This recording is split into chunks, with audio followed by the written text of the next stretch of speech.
Hi, my name is Anita Amstutz, and welcome to the Berkey Bee City USA Virtual Pollinator Festival. We're so grateful that you have joined us. We are here actually at the Open Space Visitor Center in their pollinator garden, which is so fantastic. It has all these flowers that pollinators love. There's like actually a fly on me, but many bees, native bees. We have all kinds of honeybees. We keep bees here, and we're going to take you inside the hive, hands inside the hive this morning. Very exciting to see what goes on inside a honeybee hive. And all of us have masks on, and we are abiding by the masks in public as long as we are in a COVID-19 situation. But that's why we're having this virtual celebration. But you know, it's way fun to be able to do this with you in a virtual way. So here's a sign that shows us the Bee City USA designation, that our city got the first city in the Southwest to become a Bee City USA. And that is a national designation that actually says we are protecting pollinators, and we are trying our best to work with all bee groups and all the city council and all city groups to have the healthiest possible habitat for bees. So we're grateful that you joined us for our hive tour today and to be here at this absolutely gorgeous Open Space Visitor Center, which is your center, actually. It is for you to come out and visit and find a sense of peace and find a sense of joy as you can sit among the flowers and the bees and all pollinators and all the immense kinds of the grounds that they keep here so wonderfully for the public. So thank you for being here. Hi everyone, I'm Amy Owen, and I'm the beekeeper for the New Mexico Beekeepers Association's kind of like a master beekeepers program, but we call it the certified beekeeping program here. And we have hives for the students down here at Open Space at the end of this alfalfa field here. And they're the top bar hives that we're gonna look at later. But yeah, I hope you're gonna enjoy this virtual pollination celebration this year as we're all dealing with COVID, wearing our masks, and yeah, just a great experience.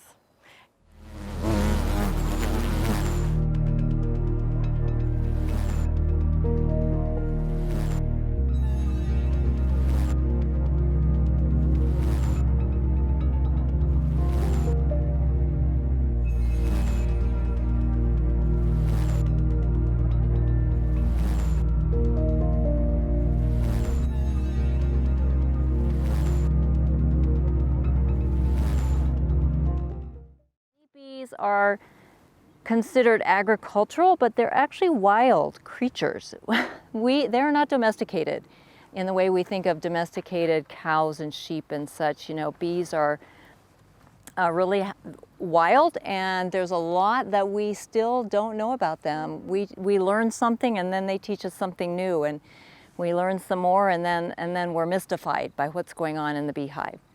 So what we do know right now is that bees are struggling with Varroa mites, which were imported from a bee that came from China.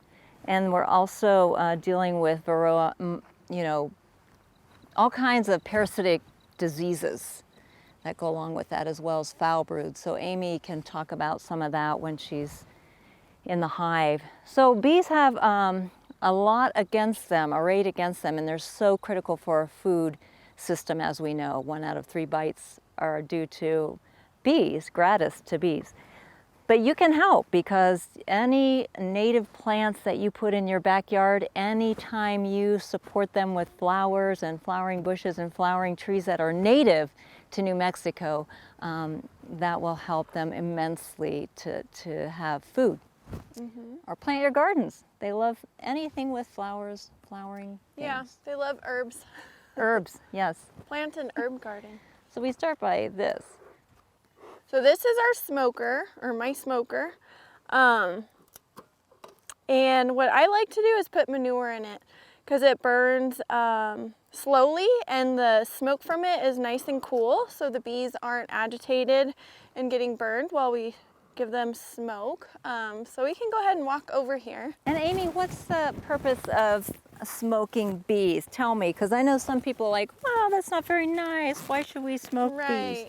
So I've even had kids ask, does that kill the bees? Absolutely not. The smoke really inhibits their pheromone that they send throughout the hive, telling the other bees that there's a predator and that they need to be more defensive. And so it blocks that fear pheromone they send out. And you can even smell it. It kind of smells like banana. So anytime I smell a lot of banana, I give them a little more smoke. But also there's another theory that the smoke encourages them to gorge on honey while you're in the hive. Because in nature, if they smelled smoke nearby, that means there's a fire. They need to get all the honey they can, and then they're gonna take off and leave.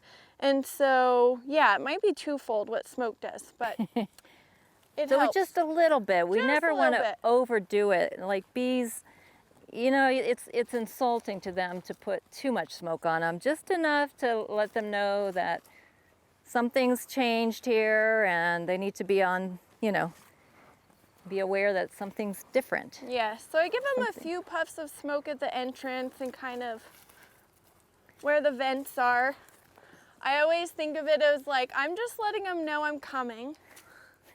And then sometimes when they get aggravated, I'm like, let's clear the air, ladies. And that's a good point. All the girls in the hive, the worker bees, are girls. And so you're saying, well, what about the boys? Well, the boys are called drones.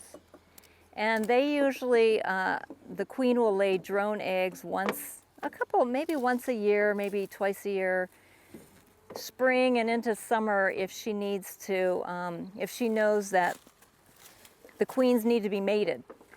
So drones are really important in that they carry the, you know, the DNA that they will inseminate the queen with. But after the drones have done their job of inseminating the queens in the area, the girls will kick them out. Yeah, you'll see the worker bees, the female worker bees, kicking out drones kind of like late summer and all throughout the fall. They're getting them out because they just take resources. It's kind of mean. Yeah, it's sad. It's sad. They kick the drones, the boys, out. So this is a top bar hive, meaning there are bars on the top that they hang wax from. And you'll see that in just a little bit as we get further towards the front of the hive. I like to always start at the back. This particular top bar hive, they think, originated with the Peace Corps over in Africa, where they were observing how native bees make their hives in the wild, and they like to have, yeah, hello. Beekeeping is part of agriculture, guys. There you go. That's right. But bees, native bees in the wild, like to build out their hives in empty logs, empty hollowed out trees. And so this was kind of a way of making a beehive that really was more like nature intended. Beautiful. I'm glad we have this to show you. So this is beautiful, gorgeous new white comb. They've just hit a nectar flow down here. And so that means they're finding good sources of nectar in the plants nearby, and they can fill this comb with nectar that then turns into honey. And the way they turn that nectar into honey is by flapping their wings to reduce the water content. So the water evaporates off of the nectar and becomes honey. It's called dehydration. So Amy, talk about what these girls down here are doing and the structure of this beautiful hexagonal. So these girls down here are doing what's called festooning. And what they do is they hold on to one another. You can like touch them, they're so gentle. But they hold on to one another as kind of like a scaffolding for creating more comb. And there's wax that's secreted from their abdomen to make this comb. So they get the wax from their abdomen and then they use their mouth parts and arms to kind of manipulate it and create the beautiful comb here. So yeah, a lot going on. Goodness. Anita was talking about drones. And it's funny because I always move my drone comb to the back so they'll fill it with honey, which they're doing, but there is still some drone comb or baby drones that haven't emerged from these cells yet.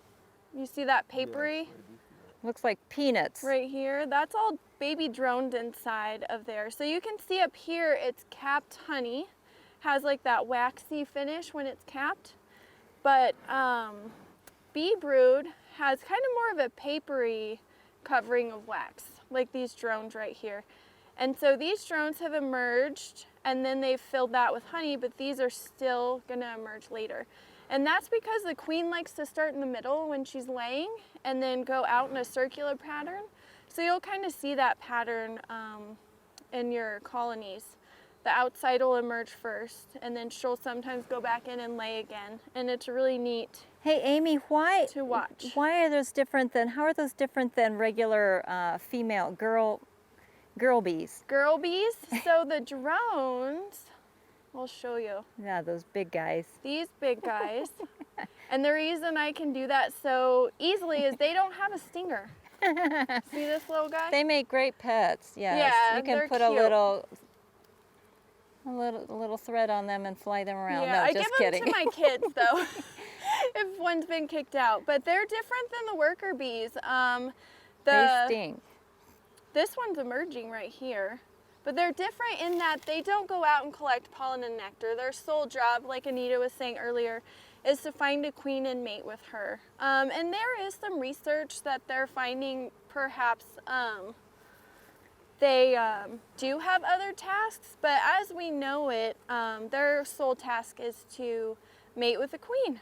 So. And they have like these kind of popped up peanut-looking brood cells, whereas you'll see the females have really beautiful flat patterns. So you know the difference between males and female brood, which is what we call the babies, based on how the brood pattern looks. So we'll see. This is all nectar. Well, no.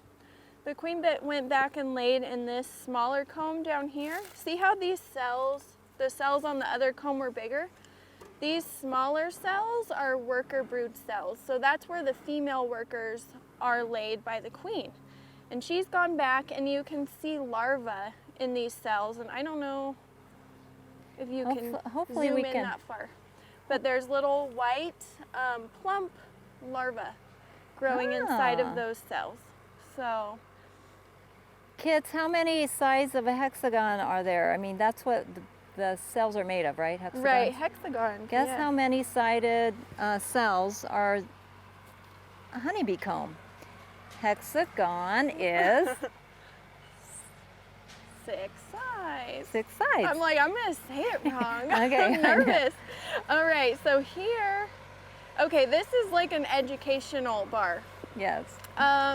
And I say that because you have your resources or honey at the top. Here comes the tractor. And then you have worker brood right here that's capped and it's smaller. And then you have the male drone brood that's bigger and sticks out like popcorn, like Anita said. Peanuts.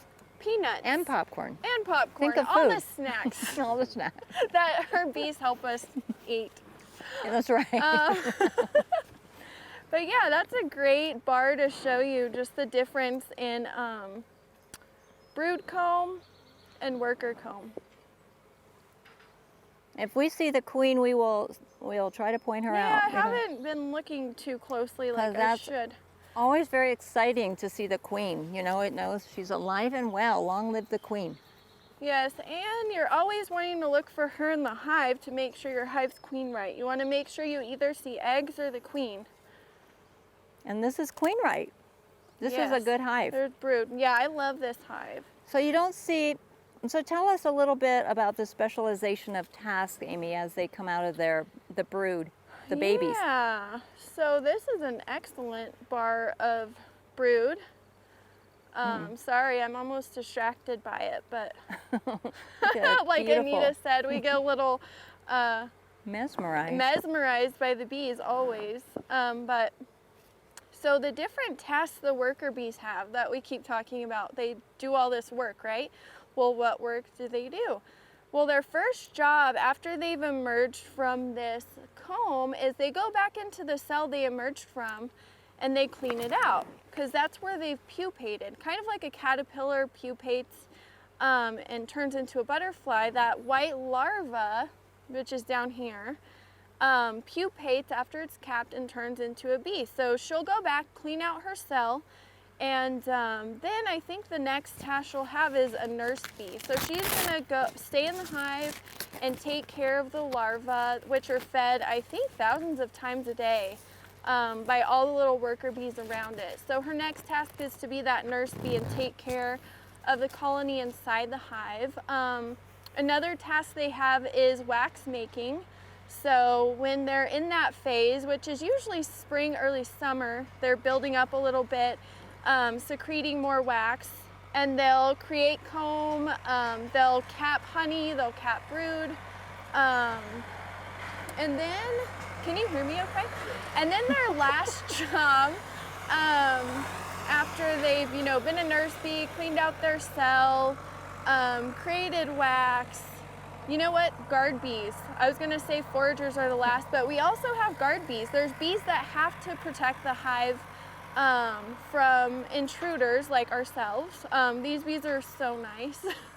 But if there's a skunk, raccoons, bears, things like that, the guard bees are there to protect the colony, and they kind of hang out near the entrance and stand guard. So that's another task they have. And then their last and final job is to forage. So the oldest bees in the hive are the bees that you see out foraging on your flowers. And their job is to collect pollen and nectar for the hive. So they'll bring that back to the hive and they'll place it in the appropriate cells. But yeah, worker bees live only 5 to 6 weeks, and so any bees you see out on flowers and whatnot, they're probably, around that 5 to 6 week mark. And what's really interesting, I wanted to say real quick, is when, I'll go to the next bar too, is when a worker bee comes back with honey, she doesn't go in and put it in a cell. And this is kind of another job the bees have. She comes back to the hive with her honey in her honey stomach. They have 2 stomachs, and she gives it to another worker bee. And then that second worker bee then places it into honeycomb. And that process, when they're transferring honey from one bee to another, is called trophallaxis. So honey is really like bee digestibles. Yeah. Full of bee, and they inject honey with enzymes and amino acids, and that's why honey is so healthy and good for you, because it has the local nutrition from flowers in your area that can kind of inoculate you if you're allergic to certain kinds of plants or what we call weeds, but bees don't acknowledge weeds. Everything is It's a plant. good food. Yeah, so they inoculate their honey with healthy bacteria, right? Well, it's Or what would funny. you say? I know they have enzymes, and I was doing another video and I said bacteria. And I want to do more research because I'm not sure if the honey mixes with bacteria in their gut, but I do know it mixes with enzymes and amino acids. Yeah. And that's the reason the queen can't feed herself, is because she doesn't have those digestive enzymes okay. that the worker bees have. Uh-oh. Uh-oh. Can you Well, save your and day? pollen, which is also good for us, has protein in it. You mix the pollen that they get from the flowers. Yes, so Pollen also has protein in it that's really good for babies. yes, baby pollen bees. is their protein source and honey is their carbohydrate. Yes. And so remember when I said there's nurse bees feeding the baby bees? They give them what's called bee bread, and that's a mixture of pollen and nectar. So they mix it up, put it through their Yes. gut, and then they kind of spit it out to their babies. And so basically, yeah, when we eat honey and anything from the hive, it's like has bee spit in it. Yep. Hey, Amy, do you want to talk about the cycle of the bees, like how, you know, from queen, and how the queen is different? Yeah, it's funny. I was thinking about that too as we were talking. So as we're looking for the queen, wow, look at this red propolis. Whoa.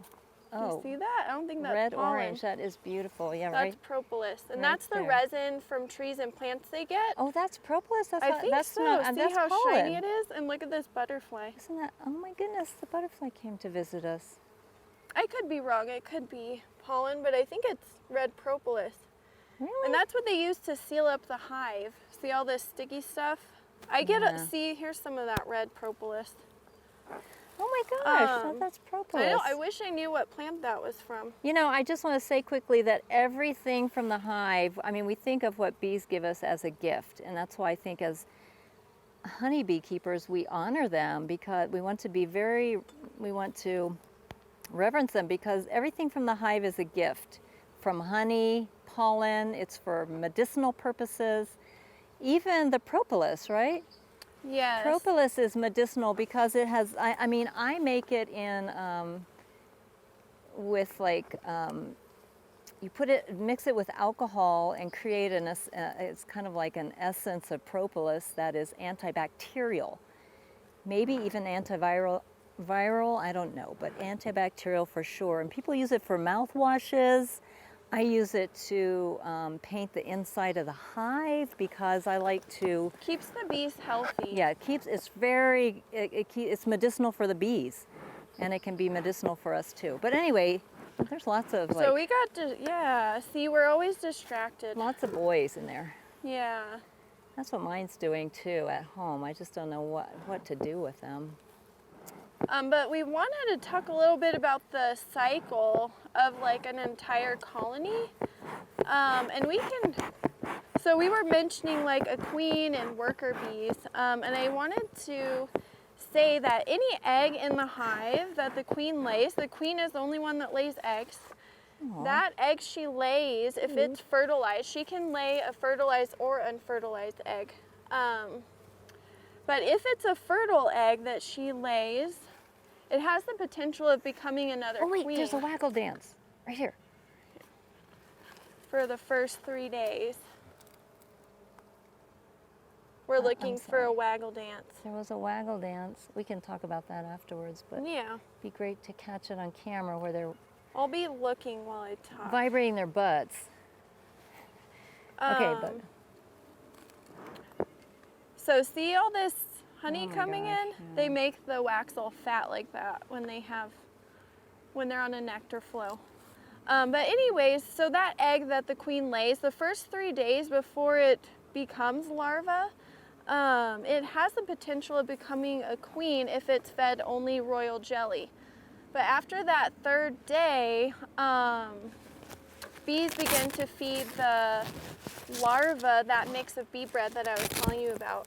But if they want to create a queen, that honey is delicious. they'll continue to just feed that egg royal jelly. And they might do that if the queen's failing, or if they plan on swarming. So I always found that really interesting, how the royal jelly can have such an influence on how the genetics of the egg and then larva are expressed. Right. That's so the only any difference between a worker bee yes. and a queen bee.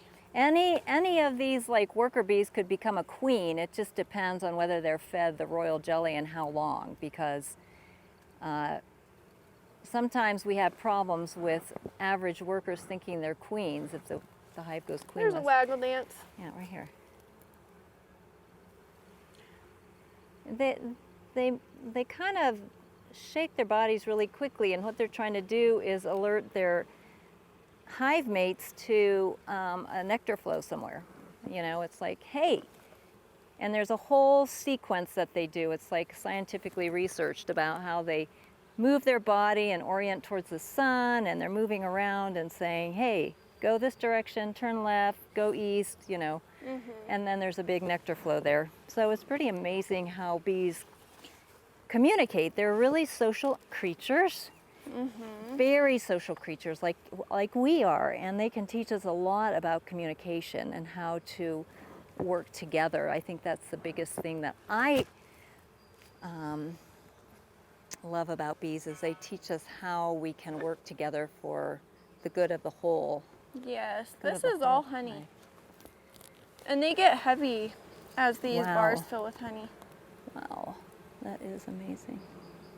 Still don't see the queen. I think we missed her somewhere. Yeah, I can go back. So I There's- don't think she'd be back. They are very, very, Further forward. these girls are like so, They're happy bees. they're very sweet. So we'll keep looking for the queen. So you don't have any more up here? I'm guessing it's probably just honey. And I Okay. wanted to find the queen if we can. Do you want to say anything about bee communication, Amy?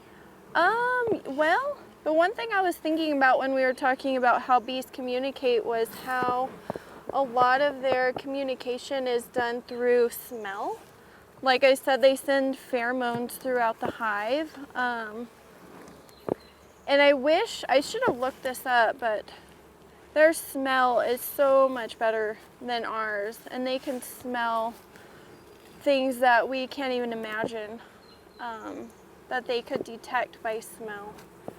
And so that's a huge way they communicate besides the waggle dance. And I was also thinking, Anita, about how they also dance so if they have swarmed and they're on a tree, and that's when a hive is basically creating another hive. They've split into two different colonies at that point when a swarm is on a tree. And that swarm will include the old queen from the hive and a bunch of her workers. They'll land on a tree nearby, and then they'll send out scouts to find a new hive location. And those scouts that come back to the swarm cluster dance on top of the other bees to tell them about the quality of the new hive location they found. And they'll dance and share that information. And the more vigorous the dance, the better the location. It's so interesting. And So it's a eventually, democracy, bee yeah, democracy. they'll come to a consensus. They'll come to a consensus. That's the best part of a democracy, right? Yes. There's a bee researcher named Thomas Seeley. Thomas Seeley does a lot with actually corporations around communication using bees as a metaphor, because bee communication is a democracy, as Amy was talking about, how they share information and then decide based on what everybody brings to the table, you know? Hey girls, go in there. But I want you to also notice how gentle Amy is, very, very skilled in how she is working in the hive, very gentle and very calm. There's the queen. Bees notice. She's dark. Oh my gosh, I can't believe you found her. Oh, there she is. She's a dark, is that a Russian queen? Let's see. This queen came, she's a Saskatraz. Oh, okay, there she is. This is her first season because all She these has hives were requeened. Elongated body, kind of like, she's not as stripy. oh my gosh. But this one tends to be very dark. Usually, some of them range from like pumpkin. Let me get out of the. Yeah, hers From are, like a bright orange pumpkin color to this like really dark black. She's so pretty. oh my gosh, I unique. can't believe you saw her. I would have never found her. I noticed there was a lot of really dark bees in here, so yeah. So she is the one Different genetics. bee in this colony that lays the eggs and is the mother of all these other bees. And yeah, I think that's propolis, Anita. Oh yeah, I think you're right. How It's cute. so shiny. So they And use then it there's- medicinally in the hive as an antibacterial. Yeah, and one of the things, you know, we've been having trouble with mites and other diseases I'll in the get her hive. back in there. We are trying to figure out how bees can themselves, Did you want that? oh no, there was Oh. a bee stuck in there. Thank How you. bees themselves can evolve so that they are so they know how to take care of all of those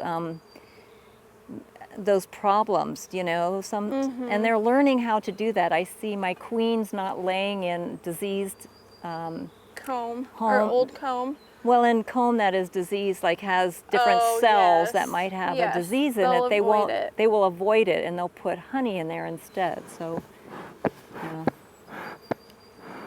All right, we found the queen. Hey, kids, that's just a great, that's always a great visit to the hive when you see the queen. It's very exciting because we know she's alive and well. You know. What's cool is, I don't know if y'all can see this, but see all these bees behind Anita? So all those bees were coming into the hive and they kind of got a little backed up because we're standing here. And the girls are like, where do I go? And so their orientation to a hive is also visual. And so it's always interesting to see them kind of cloud up if you stand in a certain place for a while. So that's the way, so bees have also incredible GPSs, incredible inner compasses and how they figure out how to find their way home. So you can never just move a hive and say, you know, I'm gonna move my hive under that tree in my yard because it's gonna be cooler there, because the bees will come by and they'll just kind of circle around where the hive was and say, where's my home? You know, because they're totally oriented. Yeah. They like set their GPSs towards their hive, and if you move it without their, you know, then they will get totally disorganized and lost. Yeah, you always want to move them at night or when they're all close them completely up and move them at least 5 miles away, I think I've heard. I don't always do that, but yes. Skilled beekeepers have best tricks. Practices, yes. We have little tricks about how we can move them around the yard, but we always have to be aware that bees will have a homing instinct. I do have a cool thing to tell you though that happened down here, Anita. What? And I don't know if I've shared this with anyone, but see these sawhorses? Yeah. And how they're kind of in between each hive? So I put 2 sawhorses in front of that last hive down there. And as time went on, all these bees started flying around the 2 sawhorses thinking that their hive should be there. And it was incredible. And they just kind of flew around a little confused for a while. And then I had to move the sawhorses back to right there so that they weren't like trying to find a colony or one of these hive boxes on it. It was pretty crazy. I'd never heard of that or seen it. It's true. That's true. They're so oriented. But yeah, the girls were like, where is my house? Very oriented. I'm going to eat those little pieces of honey because it's so delicious, everybody. The honey is alfalfa and, delicious. Other kinds of, Amy's going to have a really delicious harvest these bees are bringing in a lot of nectar right now. So it's looking good. I don't think we want to get into technical stuff about mite treatment, do you? No, but I will say that Varroa mites are the biggest cause of, well, I guess I should say that's my opinion, of honeybee collapse, just because of all the diseases that mites carry. They carry diseases like deformed wing virus,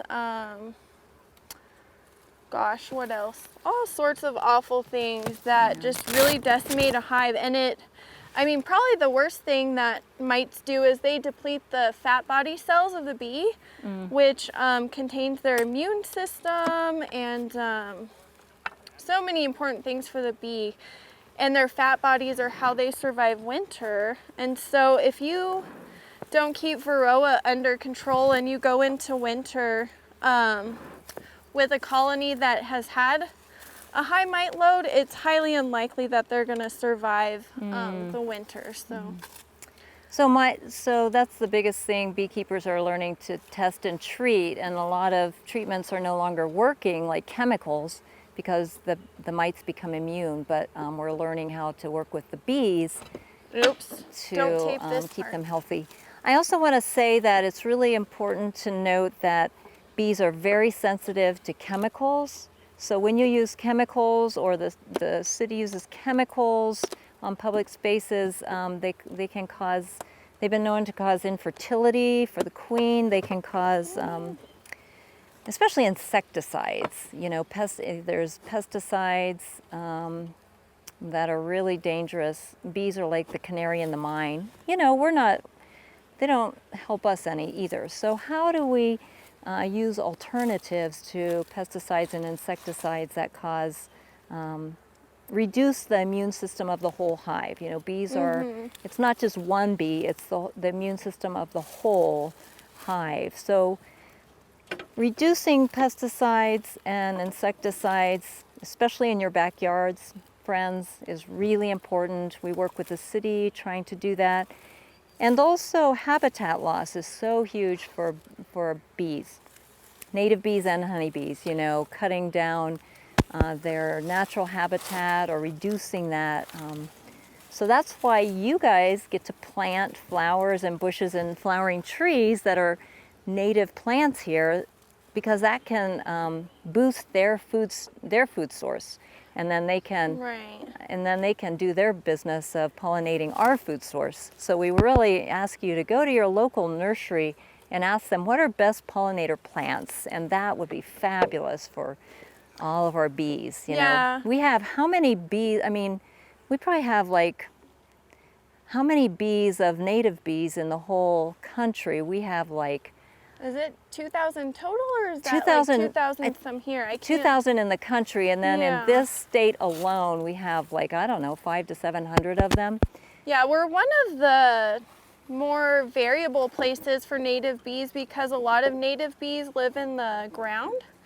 They're ground nesters, and so because it's dry and we don't get flooding and things like that, you see more diversity in bee species in like New Mexico, Arizona.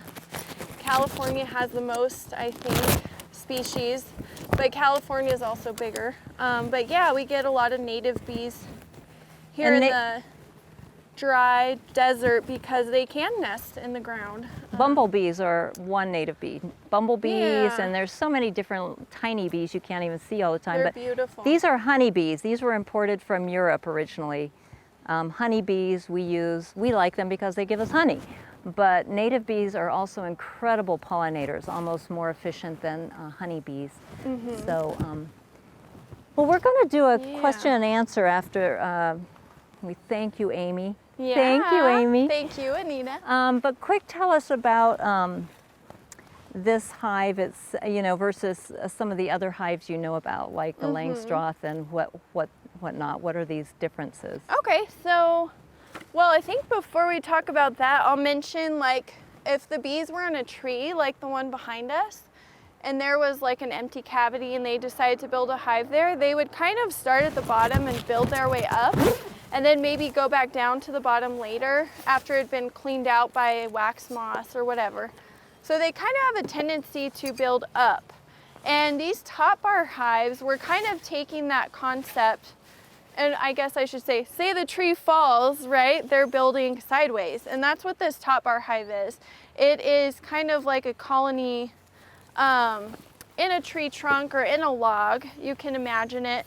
And what we're doing as beekeepers is we're getting them to build comb in a way that we can manipulate the hive. So we can pull out comb without destroying their hive. And so a top bar hive, like you saw, it's like that round log of a tree, and then we have all those bars set on top. And the reason we do that is so that they'll hang the wax and comb and put honey in there and their baby bees, and then we can look at it and inspect it without causing a lot of destruction to the colony and making the bees angry. You saw how gentle they were. They just, I mean, these bees, I can probably safely say they almost don't mind it because we're gentle and careful. And before people started keeping bees in hives and whatnot, I'm sure you've seen the cute little skeps, it's like the rope that goes around, and it's really decorative, like bee stuff. Baskets. Well, those, I think they could get some comb out without destroying the whole hive, but for the most part, you did do a lot of destruction to the beehive with those and other ways of beekeeping. And now modern beekeeping, I think, when did Langstroth? Was it the 1800s? Yeah, Reverend Langstroth was in the late 1800s. Late 1800s. And he talked about the bee space. Yes. So we have top bar hives, and then, but more common and popular is the Langstroth hive. And I wish we had some down here to show you, but it's like those Winnie the Pooh hives. You see those square white boxes all piled on top of each other. those are Langstroth hives. And so in a top bar hive, they start in the front and they grow towards the back. Well, a Langstroth hive would be like this, but upside down. So they would start at the bottom where you have your brood, and they have a tendency to build up. So they put their brood at the bottom and they store their honey at the top. Top bar hive, they have their brood towards the front and then they store their honey towards the back. So it's kind of like a difference in orientation. And then on the Langstroth hive, you have a box with 8 or 10 frames in it, kind of like the top bars, but they're spaced with bee space. So we kind of researched, you know, how much space do bees have in their wild feral colonies between comb. And then we mimicked that in our hives so that we can manipulate the comb and pull it out, and they don't have a tendency to build it together and squish together. So, and a bee can fit in between their bee space. So anyways, the Langstroth box will have 8 to 10 frames in line, kind of like the top bar, but you'll see that space. And then you put other boxes on top as the colony grows. And so you have like, almost like bars on top of bars in a Langstroth hive. So yeah, and I think what's neat about beekeeping in different hives is if you learn what bees do in nature and you kind of get some experience with what they're doing at different times of the year, it becomes a lot easier to move from one type of hive box to another. So we want to thank you guys for tuning in today, and we're going to have a question and answer period. You might want to know more about different kinds of breeds of bees. They come from all over the world and they're adapted to different regions. There's lots of other different kinds of hive boxes, beehive boxes that we can talk about. But anyway, we're so glad. Thank you, Amy. Thank you, Henry. You get to be inducted into the Bee Hall of Fame for being so close to the bees and just hanging in there like a statue for the last hour. I know, I'm all walking in the heat with with the bees flying out. So thank you so much, and thank you all for joining us.